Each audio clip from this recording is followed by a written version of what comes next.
நீங்கள் பார்த்து கொண்டிருப்பது நியூஸ் 21 செய்திகள். தமிழ்நாடு செய்திகளை உடனுக்குடன் தெரிந்து கொள்ள நியூஸ் 21 செய்திகளை பாருங்கள்.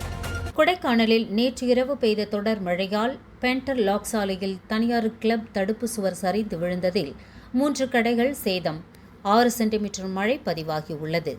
திண்டுக்கல் மாவட்டம் கொடைக்கானல் மலைப்பகுதியில் நேற்று மாலை முதல் இன்று காலை வரை கனமழை முதல் மிதமான மழை வரை தொடர்ந்து பெய்தது. இதன் காரணமாக சாலைகளிலும் நீரோடைகளிலும் தண்ணீர் பெருக்கெடுத்து ஓடியது.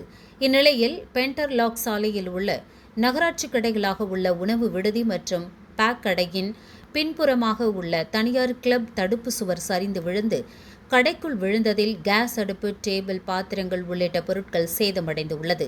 இதனையடுத்து கடைகளை சீரமைத்து தர வேண்டும் என கடை உரிமையாளர்கள் வேண்டுகோள் விடுத்துள்ளனர். மேலும் தொடர் மழையால் 3 கடை சேதமடைந்தது இப்பகுதி மக்களிடையே பெரும் சோகத்தை ஏற்படுத்தியது. மேலும் மலைப்பகுதியில் பெய்த மழையால் 6 சென்டிமீட்டர் மழை பதிவாகியுள்ளது குறிப்பிடத்தக்கது.